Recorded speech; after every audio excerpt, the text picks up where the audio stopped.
NDAയിലെ ഒരു ഘടകകക്ഷി സീറ്റ് കച്ചവടം ചെയ്യാൻ ശ്രമിച്ചു എന്ന ഗുരുതര ആരോപണവുമായി BJP നേതാവ് PC ജോർജ് രംഗത്തെത്തി. ഒരു പ്രമുഖ ന്യൂസ് ചാനലിലാണ് PC ജോർജ് ഗുരുതരമായ ഈ ആരോപണം ഉയർത്തിയത്.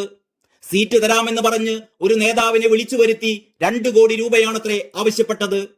NDAയിലെ ഘടകകക്ഷിയായ BDJSുമായി ഇടഞ്ഞു നിൽക്കുന്നതിനിടെയാണ് NDAയിലെ ഒരു ഘടകകക്ഷി സീറ്റ് കച്ചവടത്തിന് ശ്രമിച്ചു എന്നുള്ള ജോർജിന്റെ ഈ ഗുരുതര ആരോപണം. സീറ്റ് വാഗ്ദാനം ലഭിച്ച നേതാവ് ജീവനും കൊണ്ട് ഓടിയെന്നും എന്നാൽ സീറ്റ് കച്ചവടം ചെയ്യാൻ ശ്രമിച്ച ഘടകകക്ഷിയുടെ പേര് വെളിപ്പെടുത്താൻ ഇപ്പോൾ താൻ ഉദ്ദേശിക്കുന്നില്ല എന്നും PC ജോർജ് പറഞ്ഞു. BJP ഒരിക്കലും സീറ്റ് കച്ചവടം നടത്തില്ല. പക്ഷേ NDAയിലെ ചില ഘടകകക്ഷികൾ അങ്ങനെയല്ല. BJPയിൽ നിന്ന് സീറ്റ് മേടിച്ചിട്ട് അത് കാശിന് വിറ്റ് കച്ചവടം ചെയ്യുന്ന മാന്യന്മാരുണ്ട് എന്ന് പറഞ്ഞുകൊണ്ടാണ് PC ജോർജ് ഈ സീറ്റ് കച്ചവട കഥ പറഞ്ഞത്. എല്ലാ ഘടകകക്ഷികളും അങ്ങനെയല്ല എന്നും PC ജോർജ് കൂട്ടിച്ചേർത്തു. BDJSന് നൽകിയ ഇടുക്കി, കോട്ടയം സീറ്റുകളിൽ ഇതുവരെ സ്ഥാനാർത്ഥികളെ പ്രഖ്യാപിച്ചിട്ടില്ല. ഈ സാഹചര്യത്തിലാണ് ഇത്തരമൊരു സീറ്റ് കച്ചവടത്തെക്കുറിച്ച് PC ജോർജിന്റെ ആരോപണം.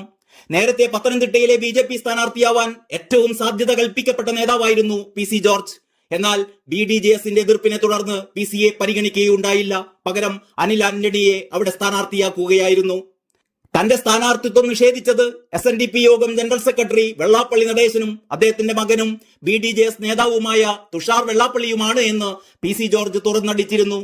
എന്നാൽ ഈ ആരോപണം തള്ളിക്കൊണ്ട് തുഷാർ വെള്ളാപ്പള്ളിയും PC ജോർജിനെ പരിഹസിച്ചുകൊണ്ട് വെള്ളാപ്പള്ളി നടേശനും അതിന് പിന്നാലെ രംഗത്തെത്തുകയുണ്ടായി.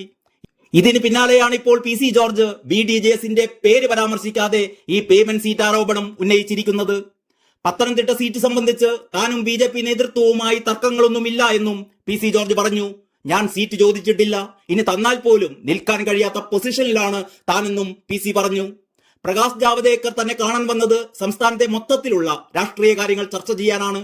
BJPയുടെ നില എങ്ങനെ ഭദ്രമാക്കി കൊണ്ടുപോകാനാകും എന്നതിനെ കുറിച്ച് ചർച്ച ചെയ്യാനാണ്.